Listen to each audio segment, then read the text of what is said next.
Hello everyone and welcome to the Cowgirlblues weekly Wednesday Zoom class. Welcome everyone. Today we're looking at Icords. Icords are a fantastic and easy and quick way to finish off an item. So I've got a couple of things here where I've done the Icord. It looks like a cord because it's rolled and looks like it's something that you've attached. And it can be attached and it can be part of the process, and I'll show you both of them now. Another way to use an Icord is if you've made a cushion, and here is my cushion, and instead of working out how to sew the two sides together or crochet the sides together, I did an Icord edge all the way around. So you can even turn corners with your Icord. So when doing the Icord, you need to use double pointed needles. And the reason is you push the work from one end to the other along the needle, and it has to be a double end. So if you've done yourself something and you think, oh, I need to finish it off, the way to do it is to start off with, you cast on only 3 stitches. As simple as that. So I'm going to need to knit these, and this is the only time that I knit my first stitch. I'm not going to be slipping it as I do with all my other work. Though having slipped the stitches on the edge of this work, I've got an easy edge to be able to pick up the stitches from. So I'm going to knit 2, slip the next stitch onto my needle,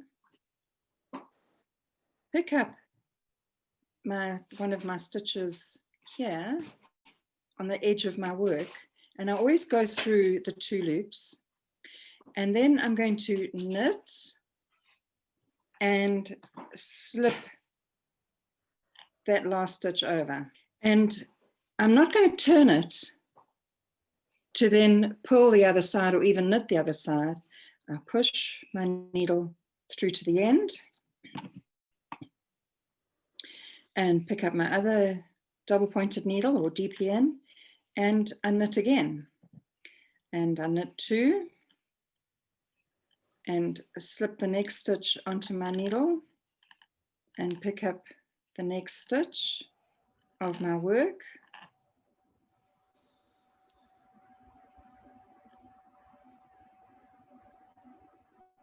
Sorry, I keep catching a thread. There we are. And I pass that slip stitch over. Again, push the needle to the end. Jane, in theory you could do this with circular needles. You just have to push it a long way along the cable if you didn't have double pointed. Yes, it is a long way. It's easy to use toothpicks. Ah, okay. I'm slipping the 3rd stitch on, picking up the next stitch and knitting that and passing the slip stitch over. Okay. And again, I push the needle all the way through and I knit 2 and slip the stitch, pick up the next stitch and pass the slip stitch over. And you can already see what's happening. And I've purposefully done it in a different color so that you can see how it's working. Yeah, the contrast is nice and very helpful. Yes, yeah. Slip your 3rd stitch and pick up, knit the stitch, pass slip stitch over. If I'm going to join 2 pieces, Then I put 2 pieces together.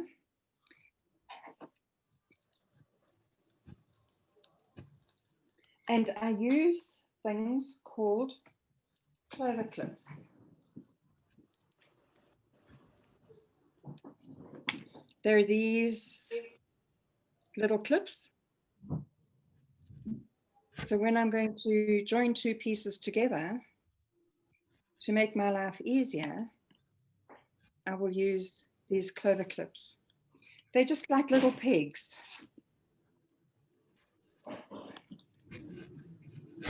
And then it makes life much easier in holding my work together.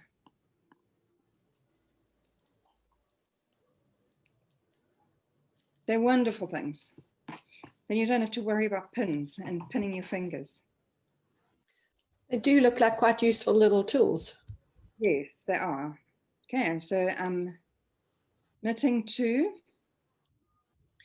I slip my 3rd stitch as I've been doing all along, and I'm now going to join 2. So I'm going to go through a stitch on the front piece, through a stitch on the back piece, and knit them together, pass slip stitch over. Exactly the same. Nothing's changed. And that's how simple it is. So knit 2, slip 1, pick up the next 2 stitches so that I end up with 4 strands on my needle, and I knit them and pass the slip stitch over. And it looks exactly the same on the back and the front. Okay. Jane, you're knitting and passing this slip knit past the slip stitch over. Yeah. Is there a reason for doing that rather than knitting the stitches together? You can knit the stitches together, but at the end of the day, it achieves the same thing. Okay, and it's just a little bit more complicated to go through one stitch and then through the other and the next one, and yes. Okay. Yeah. It does end up being more complicated, and you've got to try and fiddle. So here I need 2 and 2, and I knit and knit, and you can see, whoops, how they join together on the wrong side. If I take my clips away,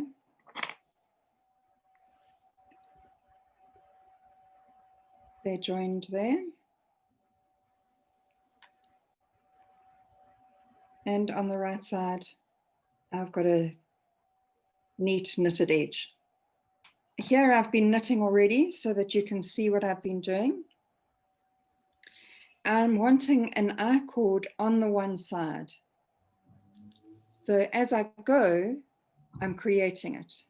And the way to do that is when you do your wrong side row, you work to your last 3 stitches, and then you slip those stitches.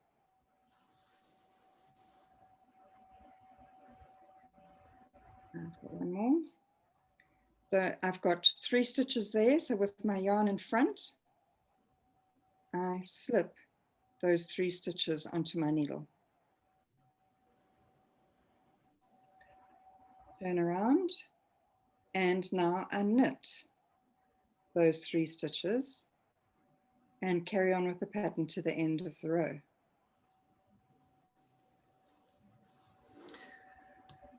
This is by far the easiest of all methods, but you've just got to remember to slip your last 3 stitches and knit the first 3 stitches.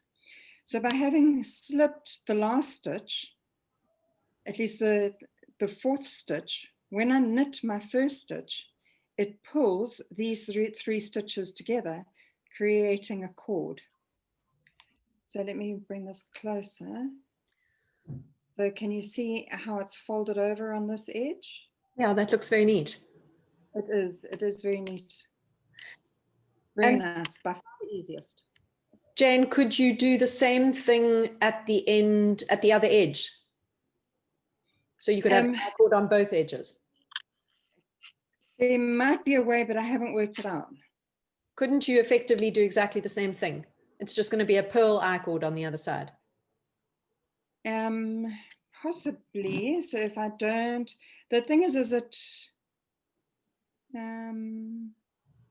so on your knit row, if you slip so the last three. So what happens is it curls away from where you're working, okay? So if I now slip these 3 stitches at the end of my row, actually you should be able to. Yeah. And I now curl those 3 stitches.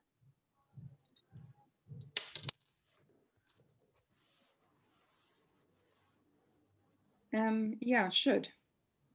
Yeah, it will. You can curl on both sides. It will curl both sides if you do it that way.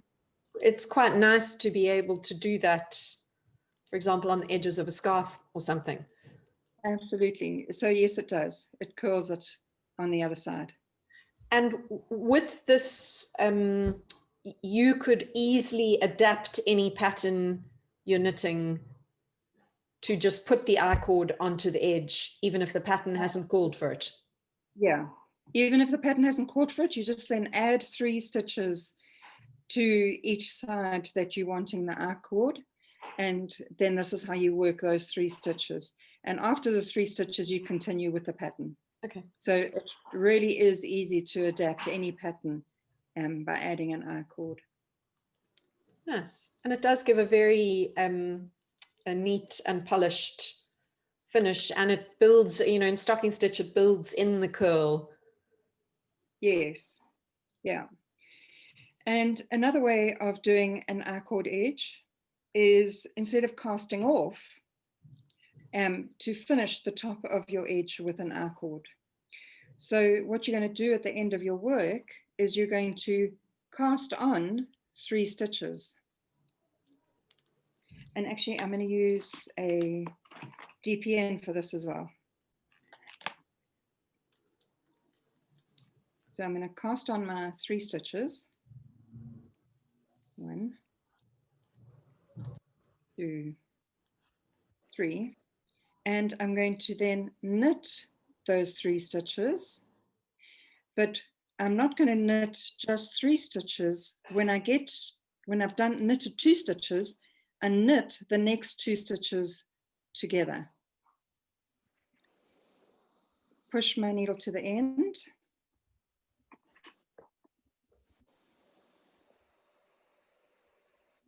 And knit 3, or knit 2, sorry. Slip that onto my needle and knit the 2 together. So can you see what I'm doing? So another way that I can do it is just slip them back onto my needle where I'm holding all my other stitches. Knit 3, knit 2, sorry, and then knit 2 together. And this way I'm slowly moving up my casting off. I might need to go a little way to do that for you to be able to see what I'm doing. There we are, you can see. So can you see? So instead of casting off, I've done an I-cord edge. So if I put these 3 back on my needle and knit 2, knit 2 together,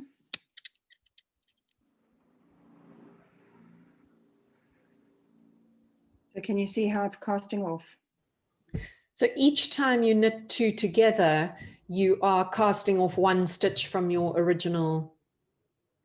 Yes. Yeah. So I've got my 3 stitches from my I-cord and then the 1 stitch from my work. Yep. And there we go.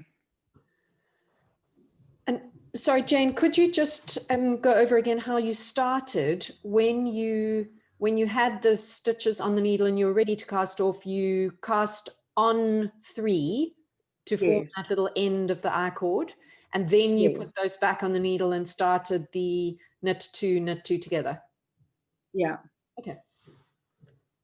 So again, Okay. you could do that on the edge of any project. Absolutely. But this would be on the finished edge. Yes. Yeah. So, and that's also Nice. really, really simple. Sorry, did someone have something to say? It's a real nice finish. I like it. It is. It is a nice finish. And on the wrong side, you've got that little folded over edge. Mm. I really like the way it finishes it off. And then another way of doing it is you knit your I-cord, and it's just 3 stitches at a time. And you, doing it this way, you can see exactly how the I-cord develops. So you just cast on 3. And then I'm going to knit 3. Push the needle to the end. And I keep going and to just knit a cord. So if you're wanting to do any embellishment on any knitting that you've done and create a cord in a fancy design on the front of a garment, or if you've made a cushion and you want to play with cord on the front of the cushion, then knit the cord. And if you knit the cord in the yarn that you've been working with, then everything matches and you don't have to try and go out and find a cord that works. Okay, so you can see how quickly I've done that and how easy it is. And all the way around, it looks good. Okay, so the other way is to use it as a cast on. And when I want to cast on, I go for as long as I want, knit the 3 stitches together, and then from here, I pick up my stitches. In this way, it's almost like a crochet edge.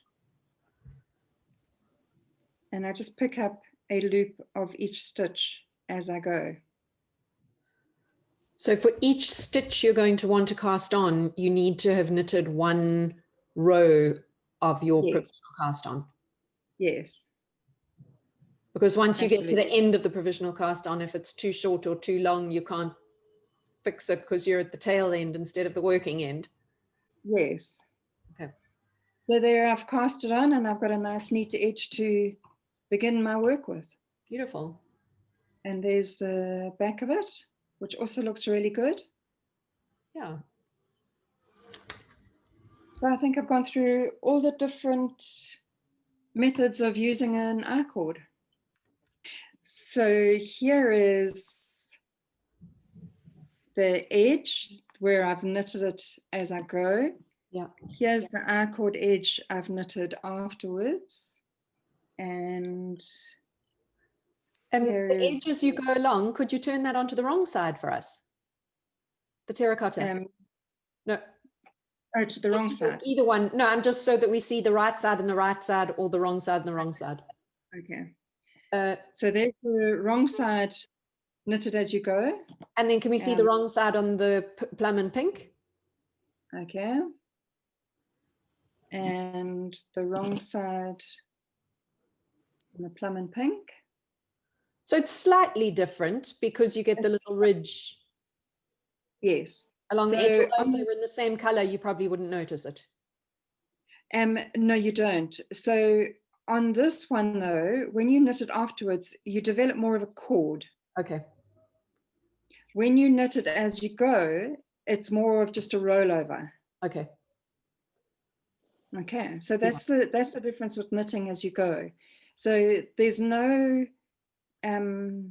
this is just, it's as if it's just a double layer, and if you feel it, there's hardly any change from the center area of the work to the edge of the work. It all feels very similar. Whereas knitting afterwards, this has definitely the feeling of a cord being attached. Okay. Okay, so this for me is fun on something which is going to be that's not a garment, or a garment where you're wanting a firm edge, because this has almost no stretch. Ah, okay. Whereas this still has the stretch of the work. Okay, that's helpful. Okay, and here where I've got this as a cast off, this is not nearly as firm an edge as a normal cast off would be. So here I've got my cast off edge, and there's no stretch on a cast off edge, but on this edge where I'm casting off using an Icord, it's got a nice bit of stretch to it. So this would be really nice on the edge of a beanie. Yeah, and also for cuffs of a jersey. Yes, yeah, it's got a nice feel to it.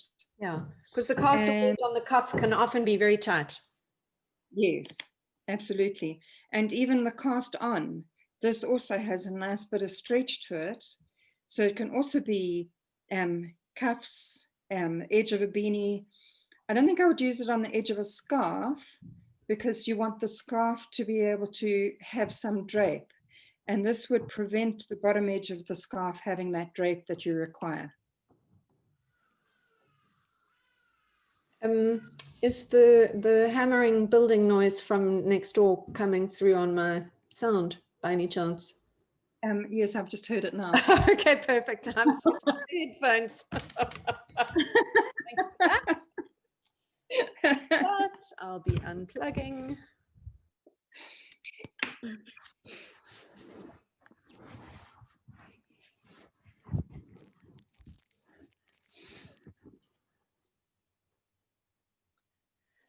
Okay, so many pretty colors you've got going there, Jane. I know, aren't they just? Yeah. I was so lucky. Elmarie sent me, I'm going to show you my box. Look what Elmarie sent me. Wow. Aren't these just so beautiful? I feel like I received a Christmas present. Sure. And I look at this lot and I think, oh, what am I going to knit? It's just so pretty. Good. Good. So, thank you, Bridget. It's a pleasure. It's a pleasure. And thanks for the little class today, Jane.